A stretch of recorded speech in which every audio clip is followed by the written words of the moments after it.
Esta semana concluyeron los encuentros por seguridad, una etapa clave en el proceso de elaboración del Plan Nacional de Seguridad Pública 2025-2035 que está construyendo el gobierno de Yamandu Orsi. Esta etapa incluyó 5 rondas de encuentros que se realizaron entre agosto y noviembre con representantes de los 3 poderes del Estado, la academia, organizaciones sociales, el sector productivo y los partidos políticos convocados por Presidencia de la República y el Ministerio del Interior para aportar evidencia, diagnósticos y propuestas para fortalecer la política de seguridad. En total surgieron 92 propuestas sobre los problemas prioritarios como los homicidios, la violencia basada en género y también contra niños, niñas y adolescentes, el narcotráfico, las armas de fuego, los ciberdelitos y los fraudes informáticos. Las iniciativas también apuntaron al fortalecimiento de las instituciones, como el sistema de justicia criminal y de prevención de los delitos, porque se encuentra dentro de las debilidades el diagnóstico, y ahí se identificó que existe una sobrecarga del sistema, ¿no? Una falta de coordinación entre los organismos y de recursos humanos que estén formados en algunas áreas clave para la seguridad pública. Vamos a hablar sobre estos encuentros, sobre lo que arrojaron y también cómo sigue el proceso para armar este plan de seguridad con el asesor del Ministerio del Interior en Política de Seguridad Pública, que es el sociólogo Emiliano Rogido. Bienvenido, ¿qué tal? Muchas gracias, un gusto estar acá. Bienvenido. Muchas veces entrevistado como sociólogo a secas, realizando investigación vinculada a seguridad pública, ahora ya como asesor del Ministerio de Seguridad, del Ministerio del Interior, aportando los temas de seguridad y con esta síntesis que presentaron el lunes. Para saber primero que nada, el cronograma cómo sigue. En marzo de 2026 se implementa el plan. ¿Qué significa que se implemente el plan? Bien, el plan se va a lanzar de manera documentada, ya estilizada, en marzo del 2026. Si seguimos cumpliendo como hasta ahora, en tiempo y en forma, con el cronograma de trabajo que nos trazamos. Pero nosotros decimos que este es un plan en movimiento porque algunas de las acciones del plan ya se empezaron a implementar. De hecho, el país contrajo un préstamo con el BID el mes pasado para trabajar en temas como formación policial, como fortalecimiento de la unidad de cibercrimen, también fortalecimiento del sistema penitenciario. El país contrajo con la CAF otro préstamo para el programa Más Barrio, Más Vida, que es un programa conjunto entre el Ministerio de Vivienda y el Ministerio del Interior, que se aplica en áreas de alta incidencia de homicidios con el propósito de reducir los homicidios, no solamente de dar soluciones habitacionales. Y también, recientemente, Uruguay suscribió un acuerdo con el BID y con la OEA de forma conjunta, que es algo innovador a nivel internacional porque son agencias que nunca habían trabajado de manera coordinada en el continente para avanzar en el tema control de armas de fuego y municiones. De manera que hay muchas acciones que ya están en curso, que sabemos que van a estar dentro del plan, aunque el plan tiene muchos componentes. Es un plan ambicioso que busca hacer algo distinto para obtener diferentes resultados, ¿no? A lo largo del tiempo, la alternancia de los partidos en el gobierno, el funcionamiento cotidiano de las instituciones, se ha demostrado, al menos, insuficiente para lograr los resultados de seguridad pública que los uruguayos necesitamos. Este gobierno se propuso trabajar en el mantenimiento, por supuesto, de la atención a la coyuntura, a los problemas que van surgiendo en materia de violencia y criminalidad. El Ministerio del Interior es un ministerio muy reactivo, que va muy guiado por los hechos, por los problemas. Un incendio acá, se apaga el incendio, una operación determinada, bueno, vamos atrás de eso. Y lo cierto es que hay que pasar de estar gobernado por los hechos y atrás de los hechos, que es algo que se tiene que hacer necesariamente, a tratar, de gobernar los hechos, con otros tiempos, y con un abordaje que excede el accionar del Ministerio del Interior.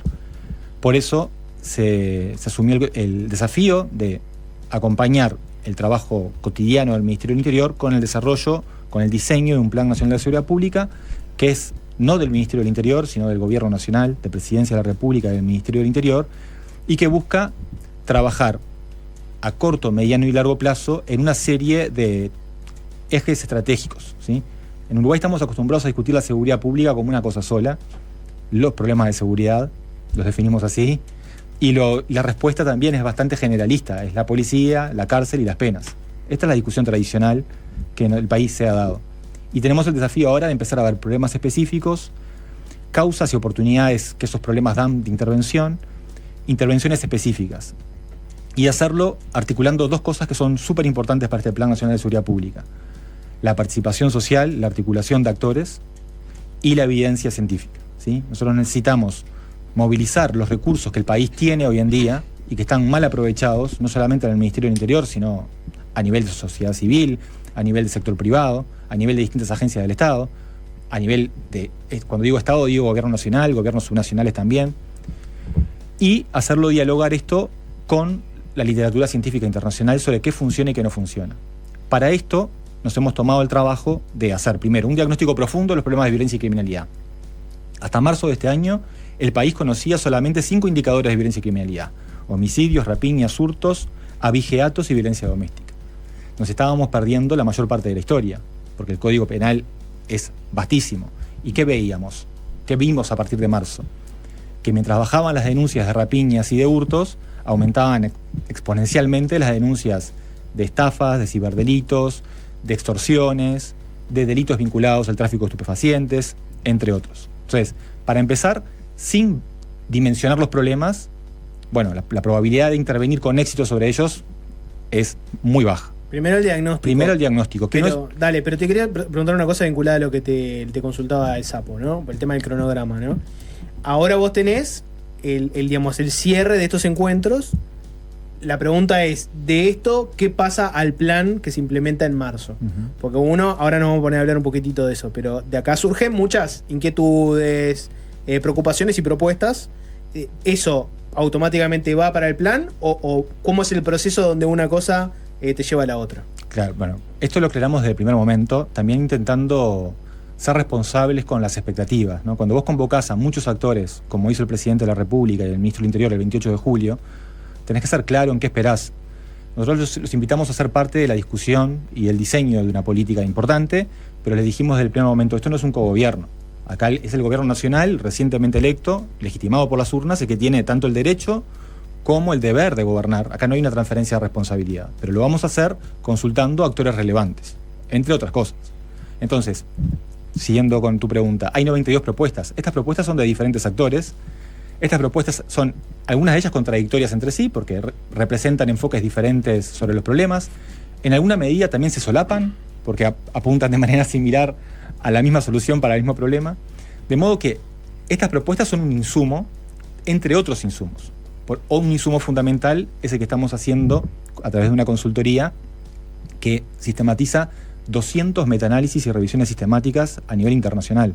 Esto es un volumen de información brutal sobre qué funcionó en el resto del mundo, porque nosotros necesitamos un modelo adaptado a la circunstancia de Uruguay, pero no vamos a reinventar la rueda y tenemos que aprovechar todo el conocimiento riguroso que existe a nivel internacional, en todo caso para adaptarlo a las circunstancias locales y tratar de hacerlo dialogar con toda esta interlocución que tuvimos con casi 80 instituciones en nuestro país. Pero en ningún momento nosotros abrigamos la expectativa de que haga su propuesta que la vamos a implementar. No, esto va a ser un insumo que va a tener primero una valoración técnica, ¿sí? Entre otros insumos serán considerados, y luego va a tener una validación política, porque una primera aproximación va a ser, este es el plan deseable, que eso lo vamos a hacer nosotros, los técnicos.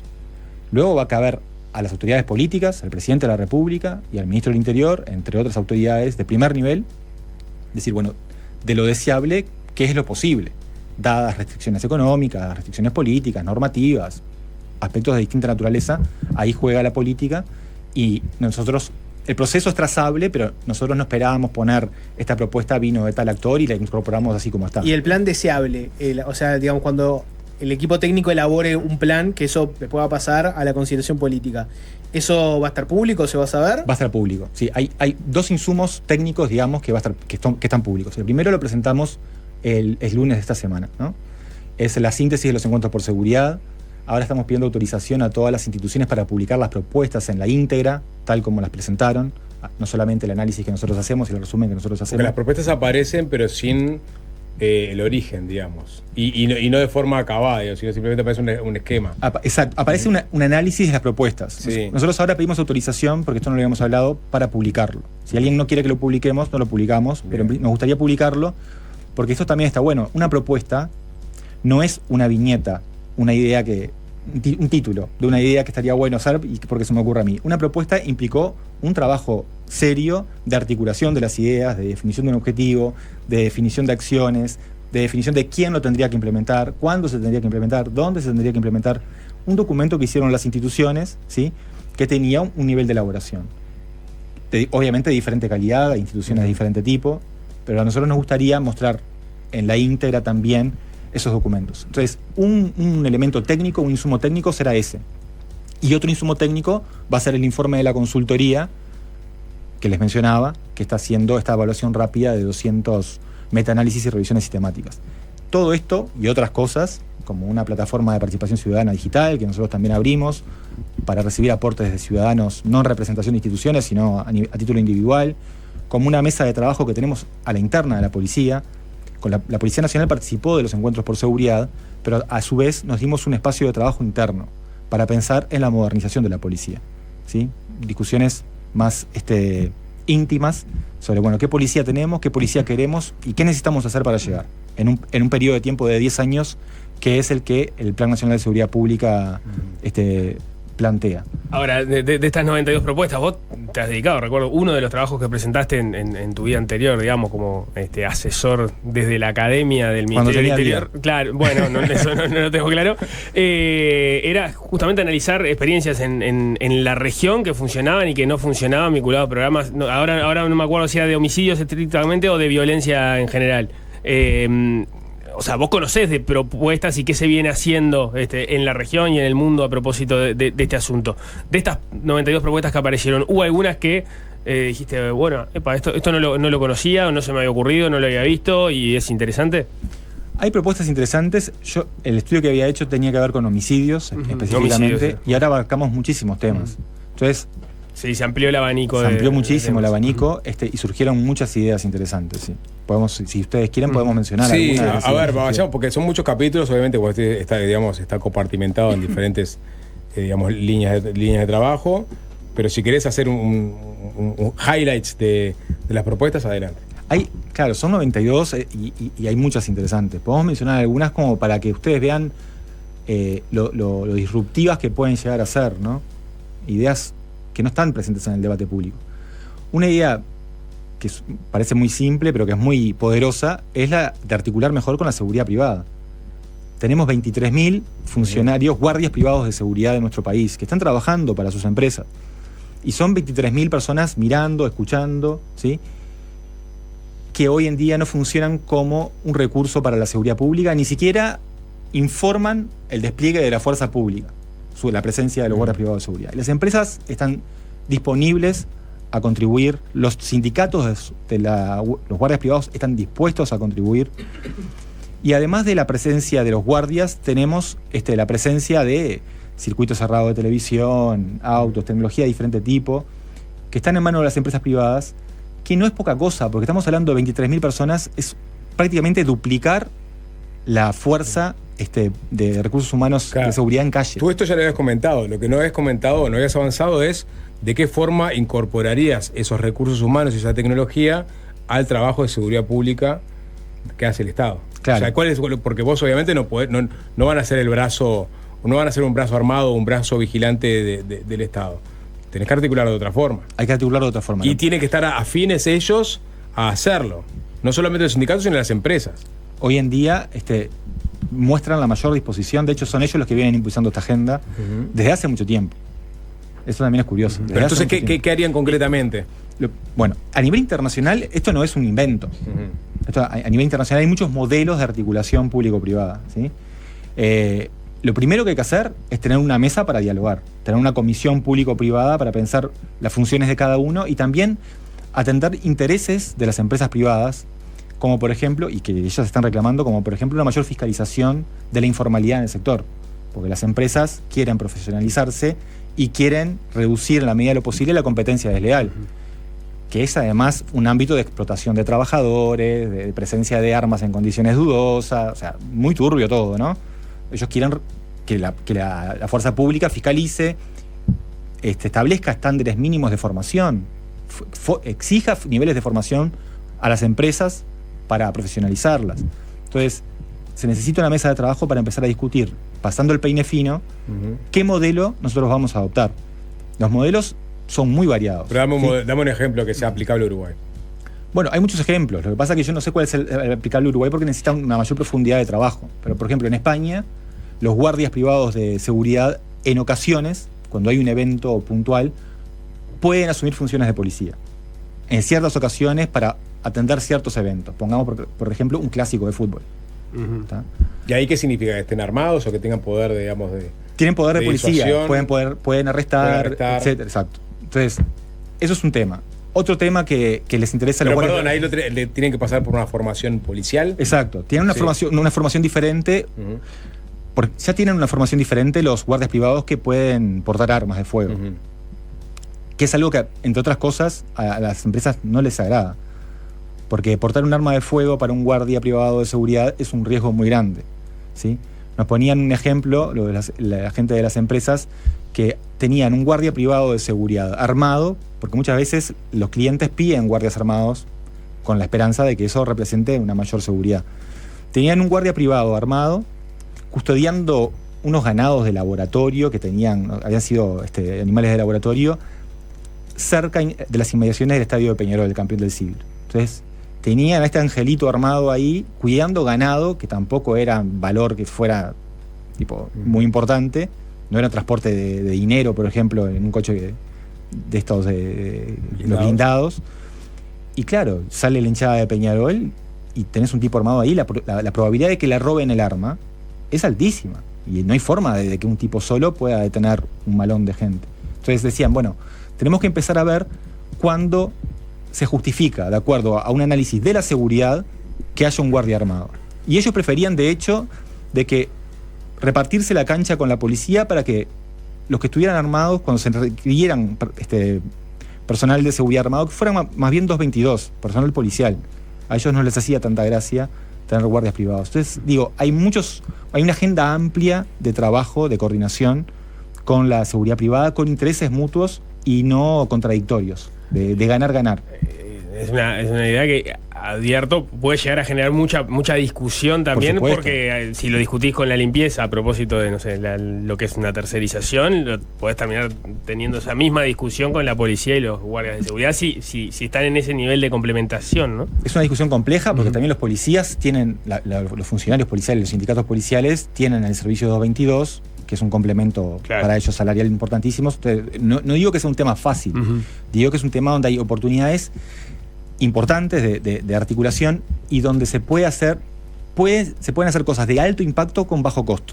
O sea, sin mucho dinero, poniéndonos de acuerdo cómo vamos a articularnos, tener un gran impacto. Hipótesis de mínima, que la policía pueda saber dónde están los guardias privados de seguridad para desplegar su fuerza pública, que la policía pueda facilitar un mecanismo de denuncia por parte de los guardias privados de seguridad, que eso hoy no existe. Las empresas nos decían, bueno, yo estoy en la puerta del comercio, el guardia privado de seguridad, y si ven un delito en la vía pública, y te lo tenés que pensar 20 veces si vas a denunciar, porque para la empresa es perder un recurso, 2 horas en la comisaría, porque no hay ningún canal ágil, aceitado de denuncia, y tenés que ser un héroe moral para hacerlo, porque el tipo está trabajando, vos sos una empresa. Tenés las cámaras de ellos también, que supongo que ahí tenés un recurso interesante. Un recurso interesante por el volumen de cámaras que hay en manos de empresas privadas, que hoy utilizamos solamente de manera forense. Después de que ocurre un hecho, pedimos acceso a las cámaras y lo usamos, pero lo podríamos usar con fines preventivos. Y esto con 2 o 3 acuerdos, con buena disposición de los actores, ya haría una gran diferencia por el volumen de recursos que implica, ¿no? Propuestas disruptivas, te tiro otra. Un cupo máximo en el sistema penitenciario. Sí. Que esto viene de las familias de las personas que están privadas de libertad. Y bueno, ellos plantean que haya un número, que el Estado diga, mirá, hasta acá hay plazas que humanamente podemos incorporar en las cárceles uruguayas. Después de esto, no hay más.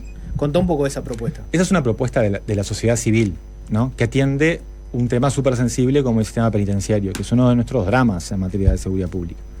Uruguay tiene un sistema penitenciario de los más hipertrofiados del mundo, una de las tasas de prisionización más altas del mundo, que además no sirve para nada porque se lleva un montón de recursos públicos y genera un 70% de reincidencia. O sea, en términos de los costos-beneficios, en términos de seguridad, es un pésimo negocio, sin mencionar la vulneración de derechos varios, ¿no? Porque sabemos que la mitad de la población recibe tratos crueles y degradantes. Entonces, lo que nos dice Familias Presentes es, considerando el enorme tamaño de nuestro sistema penitenciario, considerando que un 20% de la población que está dentro de la cárcel está por delitos graves. La enorme mayoría de la gente que está en prisión está por delitos de menor gravedad. Y de hecho está por estancias muy, muy cortas. No solamente tenemos un problema de stock de personas privadas de libertad, tenemos un problema de flujo. Mucha gente entrando y saliendo de ese sistema que es criminógeno. Y tenemos el problema de que el Estado está transfiriendo a los privados un problema que es propio. O sea, vos si tuvieras un hotel con capacidad para 100 personas, no podés alquilar 120 camas. No podés decirle, bueno, acomodate ahí, ¿no? Tenés 100 camas, alquilás 100 camas. Bueno, entonces lo que nos dice Familias Presentes es, establezcamos el límite de plazas que tenemos en el sistema penitenciario, que es muy grande, como les decía, de los más grandes del mundo, y tratemos de obligar de esta manera al sistema, ¿sí?, a racionalizarse. Y a que personas que están ahí por delitos, que son la enorme mayoría, como les decía, de bajo daño social, empiecen a cumplir medidas alternativas a la privación de libertad, que son más baratas y menos criminógenas. Es una manera de forzar al sistema a no seguir corriendo hacia adelante. Porque hasta ahora el problema es el sistema penitenciario corre hacia adelante y va aumentando la profundidad del pozo en el que nos metemos, porque esto también termina encesando el gasto público en seguridad, y que es un gasto público muy ineficiente y de hecho contraproducente, ¿no? Es criminógeno. ¿Y qué pasa ahí cuando tenés, estoy diciendo cualquier número, ¿no?, pero tenés 100, tenés un cupo máximo de 100 presos y se comete un delito, ya tenés los 100 cubiertos, pero hay que mandar a un 101 ahí? ¿Qué pasaría? Bueno, verías personas con el menor grado, es un triage, ¿no? Personas con el menor grado de peligrosidad, el menor grado de daño y de riesgo, y lo mandarías a cumplir una medida alternativa. El tema es que esta medida, que es como ponerle un tope al sistema penitenciario, lo que hace es no decir, bueno, si llegaste después del 100, tenés impunidad. Tenés impunidad. Claro. Está todo liberado. No. Si llegaste después del 100, lo que vamos a hacer es ver, bueno, quién es el que tiene menor nivel de riesgo, y le vamos a dar una pena, o sea, la impunidad no es una alternativa, una pena de otro tipo, en un sistema de medidas alternativas que hoy no tenemos de manera robusta en el país. Entonces, tampoco tenés recursos. Porque esto es un proyecto de ley también. O sea, se presentó en el marco de los encuentros de seguridad, pero es también un proyecto de ley que están impulsando estas personas.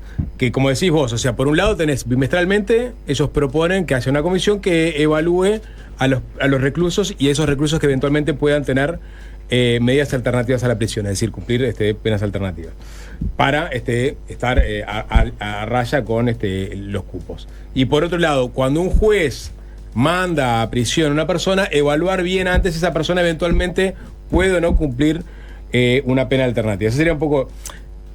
Yo lo que interpreto esto, que es eso que hablaba el programa de Frente Amplio de la desprisionalización, sería la forma que se podría encontrar para desprisionalizar el sistema carcelario mediante una ley que puede sonar un poco utópica también, ¿no? Porque presupuestalmente no debe ser muy fácil darle medidas alternativas a la prisión a toda esa cantidad de personas, y porque eventualmente muchas de las personas que terminen con medidas alternativas capaz que no se las merezcan o sean mal evaluadas. Es decir, es una medida jugada, como decías vos, pero polémica, por lo menos, ¿no? Por supuesto, es una medida audaz, que está bueno que lo plantee la sociedad civil, porque las instituciones públicas suelen carecer de audacia, ¿no? Más bien son ritualistas, burocráticas, y nos obliga a pensar. La pregunta era, ¿se va a efectivizar esta idea o es demasiado audaz? Bueno, todas las propuestas están siendo analizadas y ninguna de las propuestas en esta etapa del trabajo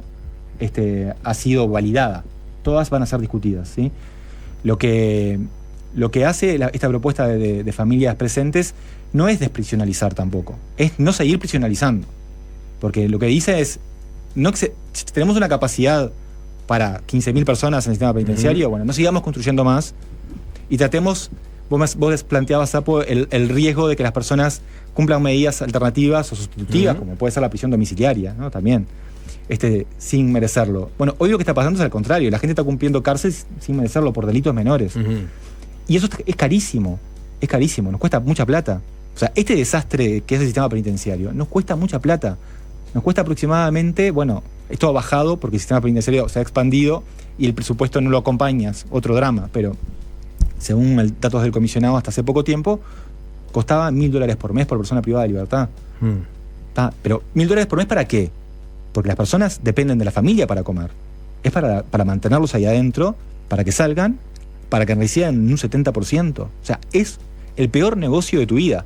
Si vos esa misma plata la gastás en supervisar que el tipo cumpla prisión domiciliaria o que cumpla alguna medida alternativa, haces un mejor negocio. Está bien, cuando te hablo de desprisionerización es porque hay una parte del proyecto que habla de esta comisión que establece de forma bimestral una nómina de personas que podrían estar en las mejores condiciones de acceder a medidas alternativas a la privación de libertad o a otros institutos ex carcelarios. Claro. Es decir, o sea, eventualmente sacarlos de prisión y darles medidas alternativas. Sí, pero eso es lo que yo interpreto como desprisionalizar.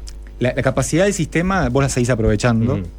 La idea es no seguir expandiendo el sistema y corriendo el sistema hacia adelante. Lo que implica es cortar la curva de crecimiento del sistema penitenciario, que es asustadora. O sea, las proyecciones marcan que vamos a tener en este periodo de gobierno 20.000 personas privadas de libertad, de seguir con la tendencia, ¿no? Entonces es una cosa que nunca va a terminar.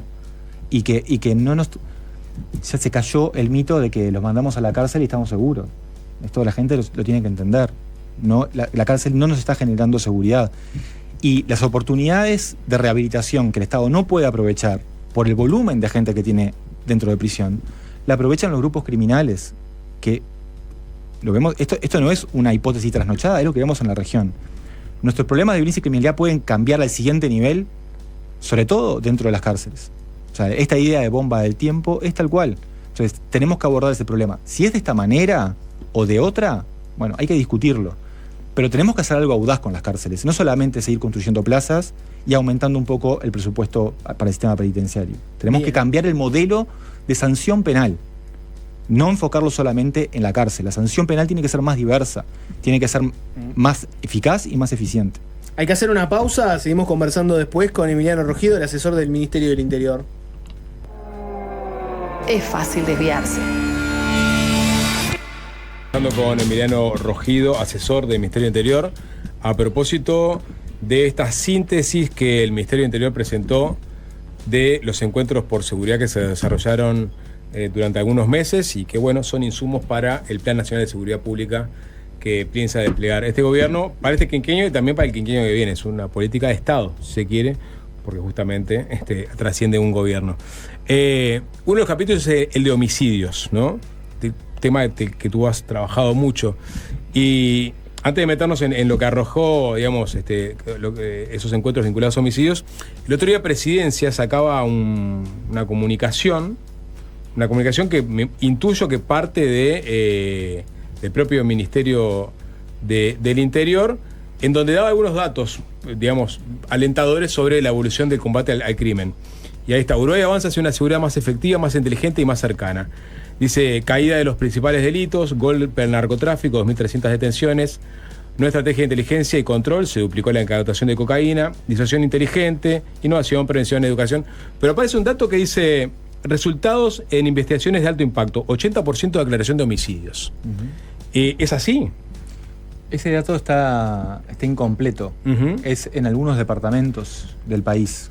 En particular creo que en Canelones. En Canelones tengo entendido que en aquel diagnóstico que habían presentado parecía Canelones tenía un nivel... buen esclarecimiento. Pero Presidencia de la República me vendió que este gobierno estaba logrando, en realidad la justicia estaba logrando un 80% de aclaración de homicidios.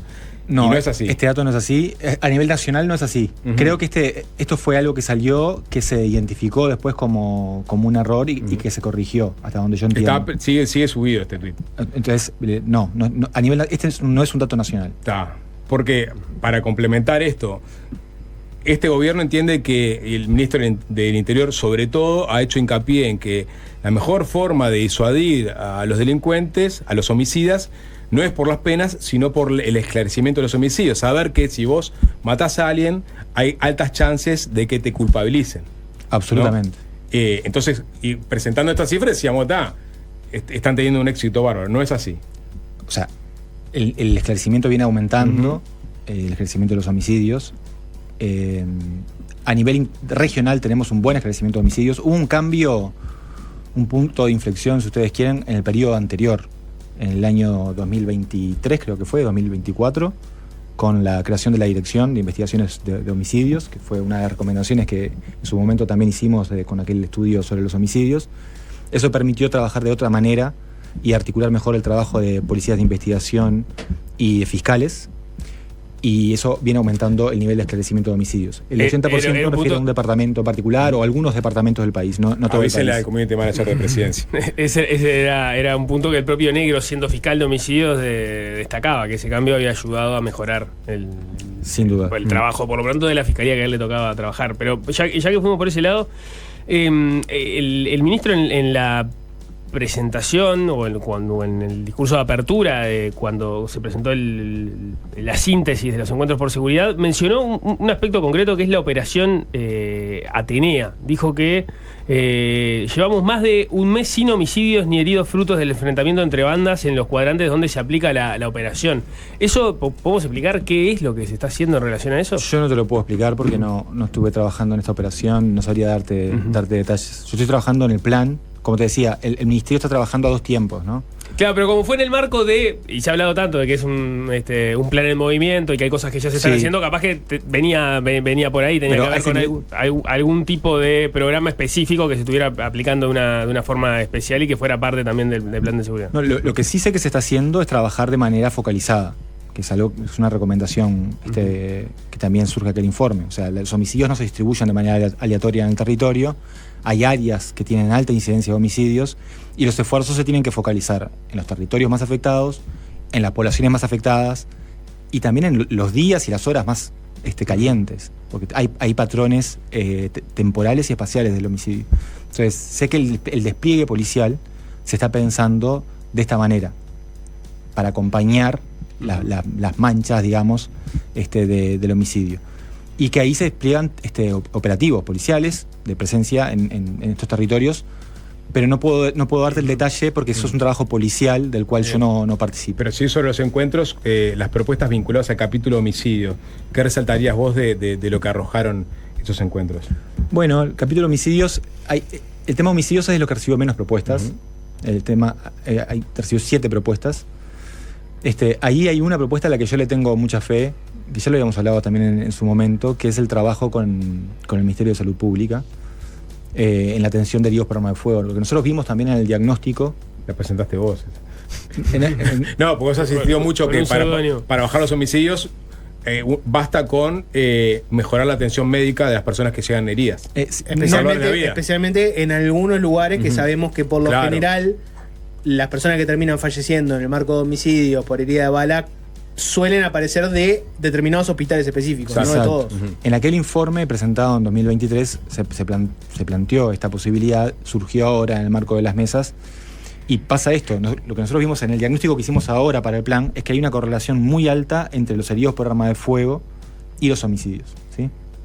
Entonces, así como una persona que sale de la cárcel tiene un cartel de neón en la frente que dice aguantame que ya vuelvo, y nosotros le pagamos 50 pesos para el ómnibus y nos entendemos, nos perdemos una tremenda oportunidad de intervenir. Un herido por arma de fuego, sobre todo en la periferia de Montevideo, en ciertos centros de atención de emergencias, son 4 que son 5, tiene una alta probabilidad de salir en caso de que se le salve la vida desde el punto de vista médico, que es lo primero. Si uno solamente lo atiende y lo deja ir, tiene una alta probabilidad de salir a matar o a morir, a vengarse de la agresión o a recibir una agresión letal en la próxima vez. Entonces, ese tipo de oportunidades las tenemos que aprovechar. Primero, salvarle la vida. Y después, abordar con una articulación de agencias del Estado, con asistencia psicológica, con asistencia legal, para que la persona pueda canalizar ese caso a través de la justicia y no tomar la ley por mano propia. Mides, por ejemplo, para dar una alternativa, decir, mira, estuviste a punto de morirte, te vamos a dar un camino alternativo para que rehagas tu vida, una beca de trabajo, no sé, alguna solución por el estilo. Entonces, esa es una de las propuestas que yo creo que está llamada a tener un buen impacto. Crear equipos de los centros de salud que atiendan específicamente eso. Específicamente esos casos, que son intervenciones caras a nivel unitario, pero como focalizás súper bien los recursos en la población de riesgo, como intervención, yo creo que no sería tan costoso. Bien, te hago una última. Pues las propuestas, como decías vos, algunas son contradictorias, ¿no? En el caso del microtráfico, te lo llevo directamente al tema de las bocas, ¿no? Podemos decir que hay como dos posturas, ¿no? Hay gente que le preocupa mucho cerrar bocas, ¿no? Y su propuesta y su idea de seguridad es: quiero que el Estado esté cerrando bocas. Y después hay gente que tiene otra idea y no le preocupa tanto el cierre permanente de las bocas, sino que lo que le preocupa es que el Estado esté haciendo proyectos, ¿viste?, de prevención de violencia en los barrios, ¿no? Si te tuviera que caricaturizar, tenés ahí dos vecinos, ¿no? Uno te dice, quiero que cierre la boca de la esquina ya, y otro te dice, si cerrás esta boca, mañana abre otra, vengan y hagan otra cosa. Para vos, ¿para qué lado hay que terciar? ¿Para dónde? Porque en algún momento, cuando manejen todas las propuestas, van a tener que definir un rumbo o el otro, ¿no? ¿Hacia dónde hay que terciar acá? Bueno, el rumbo lo vamos a definir en ese momento, ¿no?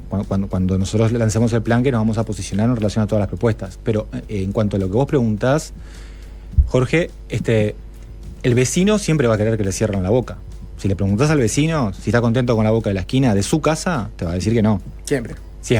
Ahora, desde el punto de vista de la política pública, la pregunta que se plantea es: ¿cuánto reditúa o tiene sentido cerrar las bocas y destinar a eso la mayor parte de los recursos de seguridad pública? El gobierno anterior se dedicó en buena medida a cerrar bocas y se vanagloriaba o se medía por el número de bocas cerradas. Y lo que nosotros sí sabemos, y en esto hay un amplio consenso a nivel académico, es que ese dato no nos dice nada.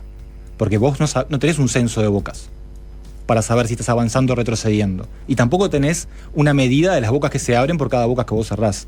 De manera que estás gastando un montón de recursos en apretar en el eslabón más sustituible y más frágil de una cadena, de una economía ilegal, ¿sí? Y sin poner en jaque el mercado. Porque cerrar bocas no pone en jaque el mercado de las drogas. Sabemos que es facilísimo, es lo que pasa, que se abren bocas a pocos metros de distancia. Entonces, abordar el narcotráfico o ese mercado ilícito requiere no hacer la vista gorda al microtráfico, no liberar el microtráfico, pero poner mucho más energía y mucho más sesos en los eslabones que mueven la aguja, ¿sí? En las grandes operaciones vinculadas al mercado de droga, y también en atender la demanda, porque hay que empezar a discutir las drogas como un problema de salud pública. El gran drama de todo esto es que las drogas valen plata porque hay muchos consumidores, y esos consumidores tienen una demanda que es bastante inelástica. Entonces, incluso cuando vos seas muy eficaz en, por un momento, restringir la oferta, esa restricción de la oferta se traslada a precio. Como tenés una demanda bastante inelástica, se traslada a precio. Y cuando la droga se paga más, nuevos actores se quieren volcar al mercado para venderla. Y la forma de entrar al mercado es la del lejano oeste, porque no es un mercado regulado. Entonces, hay un conjunto de dinámicas que se tienen que entender, y hay formas más o menos redituables desde el punto de vista de la seguridad pública, no solamente para abordar el narcotráfico como problema, sino también para evitar consecuencias desde el punto de vista de la violencia que se tienen que considerar. Bien, quedaron muchos temas por conversar. El que quiera acercarse a esta síntesis de los encuentros por seguridad puede ir a la página del Ministerio del Interior. Ahí está el PowerPoint que utilizó el propio Rogido. Y el informe también. Y está el informe también subido, pero digamos el PowerPoint está más resumido, es más amigable para una primera, digamos, inversión, sí, o aproximación. Seguiremos conversando, obviamente, porque esto sigue. Con mucho gusto. Muchas gracias. Muchas gracias a ustedes.